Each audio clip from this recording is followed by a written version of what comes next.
Bonjour et bienvenue sur ma chaîne pour ma première vidéo consacrée à la présentation du tarot Sorcière Rebelle que j'ai zioté en magasin.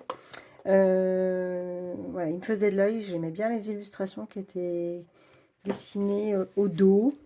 Mais voilà, il me fallait un petit peu plus, donc j'ai vu passer sur un compte Insta Mystical Sowa.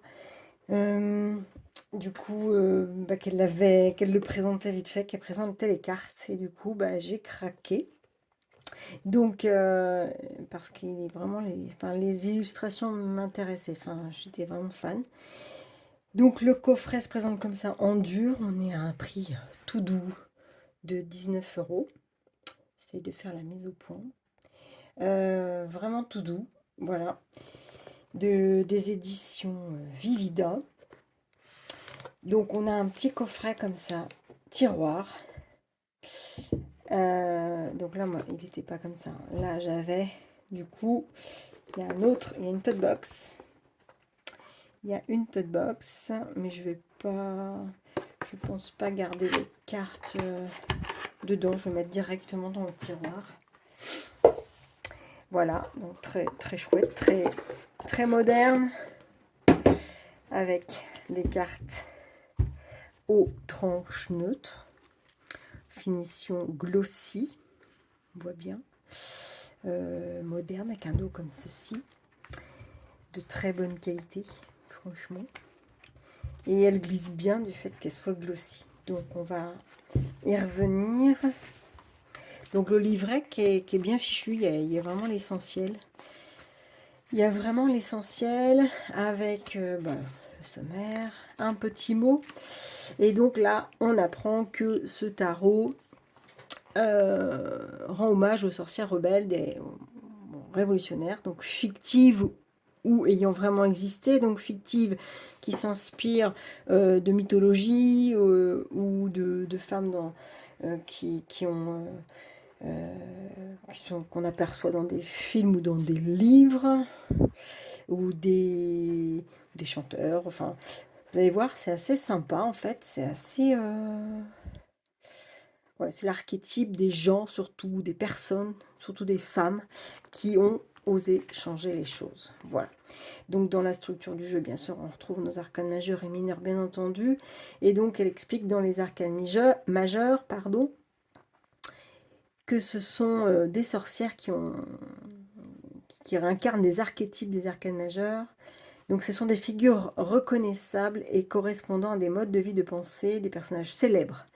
Qu'elle relève de la mythologie, d'autres sont tirés de la réalité ou bien de livres. Hop, j'essaie de faire la mise au point, mais je sais pas, il ne veut pas. Hop, voilà. Donc de livres, de films. Donc, tout illustre à différents niveaux des aspects fondamentaux de l'existence ou des expériences. Donc on retrouve ces arcanes des personnages, voilà, avec une petite histoire. Et on retrouve ces personnages aussi dans les personnages de suite de cours. À partir du valet, on retrouve également des personnages. Et les arcanes mineurs, donc ce qui est intéressant dans le petit livret, c'est que, vous voyez, il y a blanc et rose, et les roses, c'est facile à retrouver les arcanes majeurs.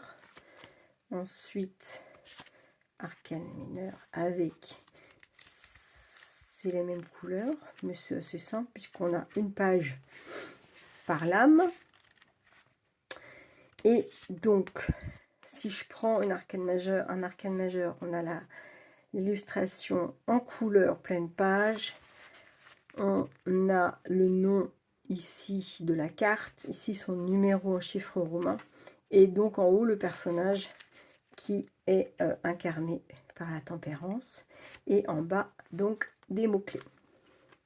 Concernant les arcanes mineurs, on a en miniature du coup et en couleur la carte qui est illustrée, un petit mot sur l'ASDP et sa signification, et en bas 3 ou 4 mots-clés suivant les lames.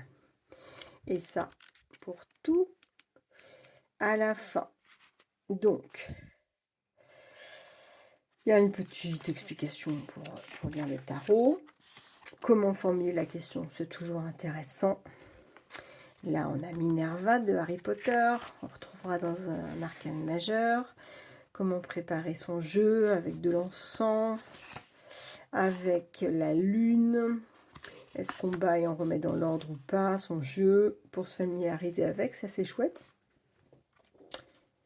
Les cristaux et pierres, si on veut recharger avec l'énergie des pierres. Quelques tirages également, avec une carte par jour. Une carte de naissance et carte de l'année, qui peut être sympa aussi pour apprivoiser son jeu. Très facile, hein, l'explication. Le tirage à 3 cartes avec la situation actuelle, l'obstacle au développement, et un tirage en 5 cartes pour tirage pour sorcière rebelle, avec ma voix. Comment puis-je me faire entendre? Vers qui puis-je me tourner? Quelle est ma vision? Et l'inspiration qui donne un conseil. Donc voilà, c'est chouette. Et puis un petit mot sur donc, la créatrice du jeu qui est Cecilia Lattari, qui est de Toscane, qui est herboriste. Et donc de l'illustrateur qui s'appelle Tian Qin-Shen, qui est un illustrateur chinois qui vit à New York. On ressent bien, hein, de toute façon, les énergies et son inspiration. Voilà. Donc on passe aux cartes. Alors, on regarde bien. Donc on a le fou. Alors le fou, c'est la seule carte qui n'incarne pas, on va dire, un personnage, et on peut s'identifier parce que c'est marqué la sorcière, c'est le point de départ, le 0. Donc l'exploration et la recherche d'une voie nouvelle. Donc la sorcière de la carte du fou peut être n'importe qui. Donc c'est ça qui est bien. On peut s'imaginer soi-même ou quelqu'un d'autre. C'est vraiment sympa. Donc le magicien, avec normalement tous les éléments, donc les épées, les coupes, les bâtons, qui sont représentés par des ustensiles en bois. Par contre, moi, j'ai pas trouvé le pentacle. Donc, si quelqu'un peut m'aiguiller ou s'il a une idée, volontiers. La prêtresse aussi, qui n'est pas forcément d'instinct quand on est débutant. C'est voilà, la grande prêtresse, la prêtresse, mais aussi le papillon. C'est bien expliqué dans le livre pourquoi c'est un papillon. C'est voilà, l'impératrice, l'empereur. Alors, on va faire comme ça. Hop, donc, je rappelle, hein, ce sont toutes des personnages fictifs ou pas. Donc, le pape, j'ai oublié de préciser qu'il est basé sur le rider. Les amants, donc les amoureux.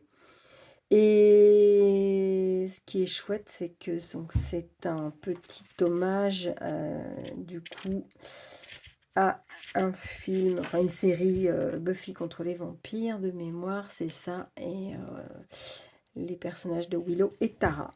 Donc c'est vraiment très sympa. Le chariot,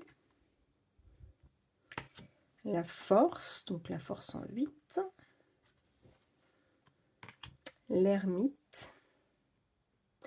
Donc pareil, on nous explique, là je cherchais un peu la lanterne aussi, mais il n'y a pas, mais c'est intéressant, descriptif de la carte. La roue de la fortune, un jeu de poker. La justice, donc avec notre Minerva. Le pendu. Enfin, voilà, je trouve original, moderne. Voilà, il sort un peu des sentiers battus aussi, à l'image du tarot la base un peu. La mort, la tempérance. Je crois que c'est Hildegarde de Bingen, elle, de mémoire. Le diable, bah du coup voilà, qui n'est pas classique, qui n'a pas une illustration classique du diable. On nous explique pourquoi dans le livre, parce que du coup, ça c'est la fille du roi, la femme du roi Henri VIII. La tour, pareil, ça fait partie des cartes qui n'est vraiment pas instinctive en fait, hein. Donc la tour, après on comprend un petit peu mieux dans le bouquin. La tour. Donc dans les mots-clés, on a rupture, changer de peau, révolution. Donc voilà, on n'est pas sur l'effondrement des bases forcément. On explique donc que c'est Ursula K. Le Guin ou Le Guin, je ne sais pas comment on prononce, qui était une écrivaine contemporaine qui a abordé plusieurs genres avec brio. Elle a déconstruit l'imaginaire traditionnel en choisissant souvent pour ses histoires des personnages bipoc. À l'étude des stéréotypes du genre, autre thème cher à cet auteur, s'ajoute la narration de l'identité sexuelle comme dans son ouvrage intitulé La main gauche de la nuit qui évoque une rencontre avec des aliens androgynes. Donc voilà, en fait, elle déconstruit tous les genres, donc d'où son allégorie avec la tour, quoi. Après, donc, on a la carte de l'étoile, la lune. Les couleurs sont sympas, hein. Ça fait un peu plus pop à la caméra, c'est légèrement plus passé en vrai, hein. Le soleil, on a vraiment plein d'archétypes, plein de choses différentes. Le jugement, donc là c'est Jeanne d'Arc qui est représentée. Le monde, très jolie aussi représentation du monde. Donc ensuite on passe donc à la suite des épées avec cette pointe de stylo plume. J'aime beaucoup. J'aime beaucoup. Voilà, le 2 d'épée, le 3 d'épée, le 4,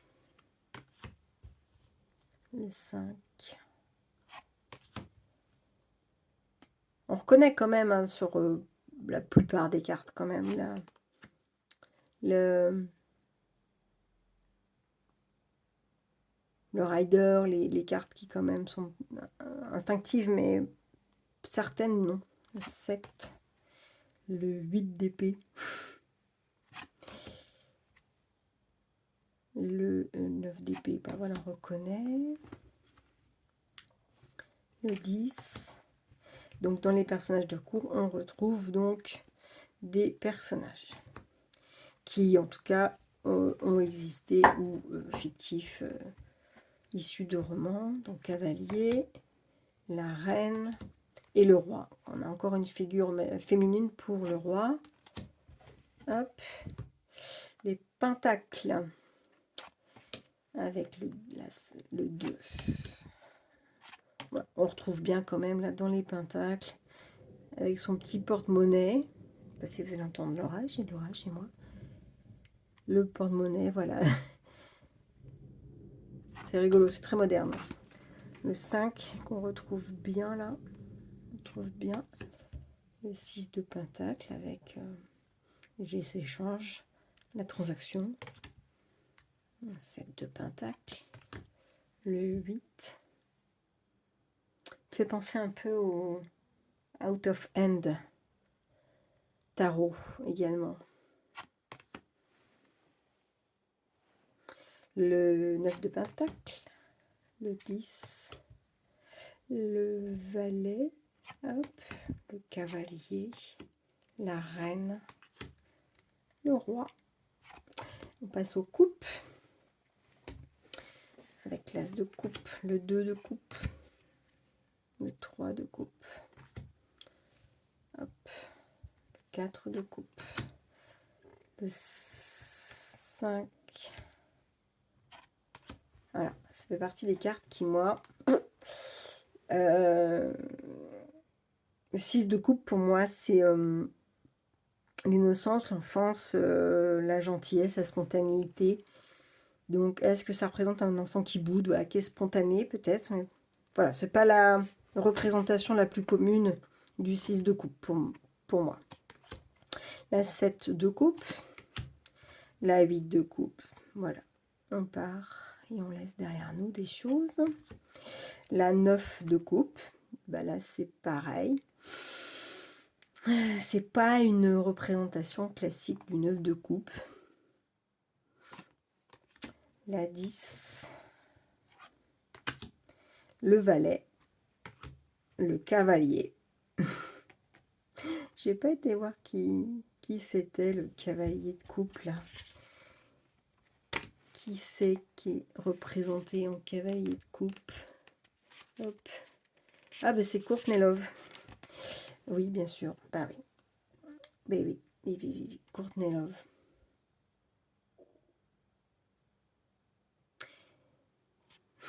Sympa. Reine de coupe. Le roi de coupe avec David Bowie. Hein.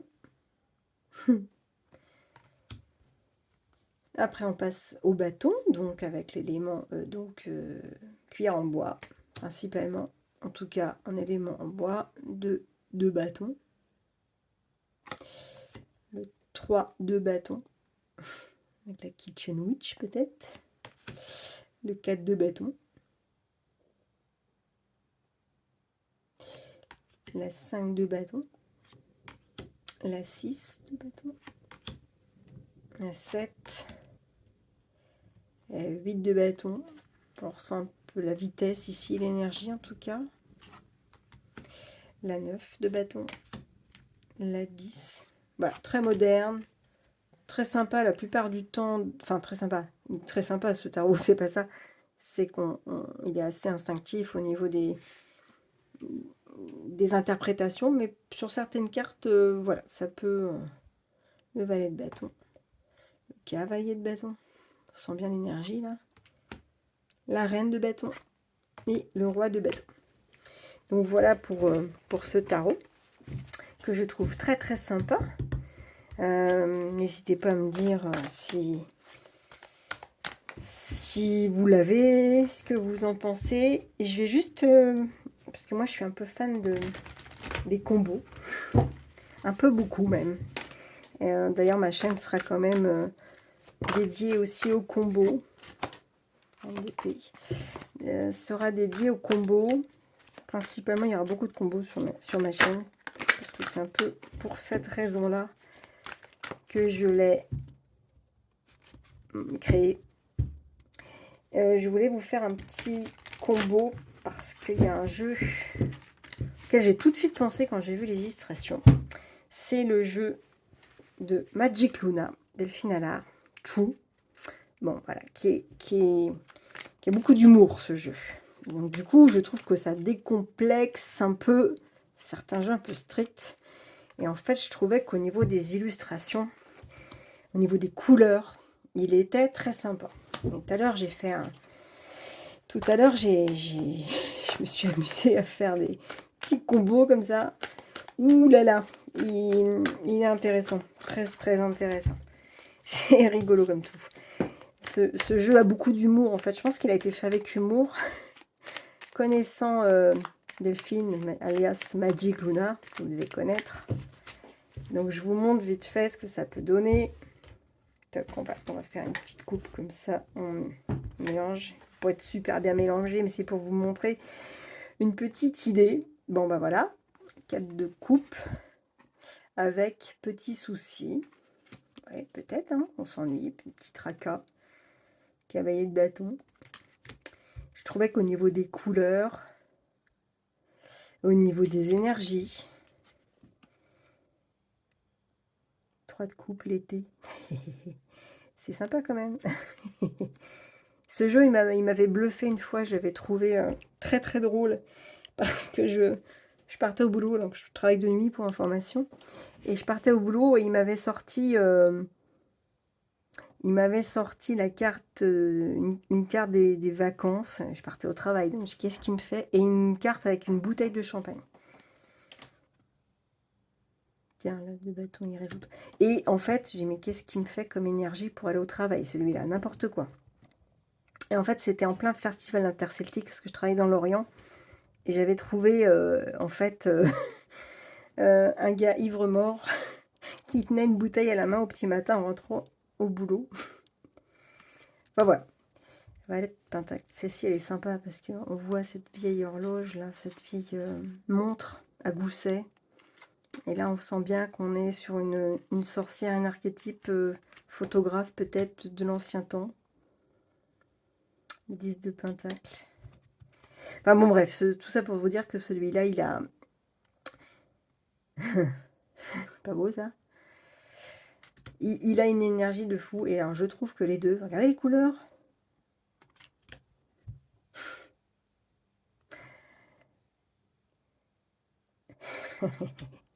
Cette balançoire. Et cet enfant qui est en équilibre. Enfin, vraiment, c'est rigolo comme tout. Bah voilà, c'était cette carte-là que j'avais tirée. Et il avait une bouteille dans ce style-là. Le gars que j'ai trouvé ivre mort. Bon, je vous rassure, hein, il était pas mort. Hein. Il était juste ivre.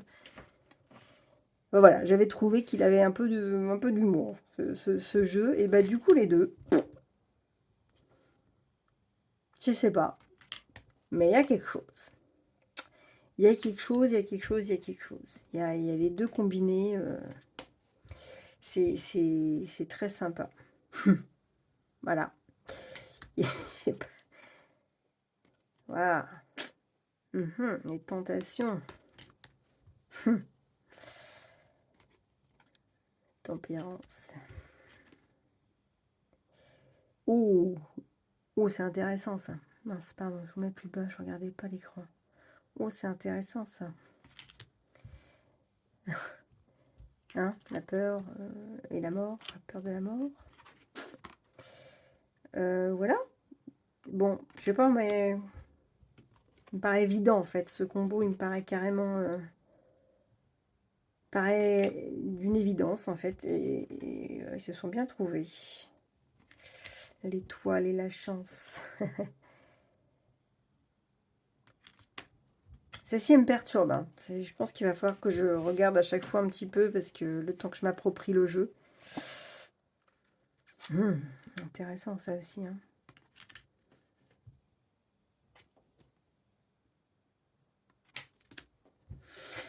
Bon, voilà. C'était pour vous montrer ce petit combo que j'ai trouvé très très chouette. Bah, écoutez, si vous avez envie de me mettre un petit mot pour me dire même des critiques constructives, je prends volontiers. Donc voilà, c'était le tarot sorcière rebelle. Voilà. Merci à vous, à bientôt.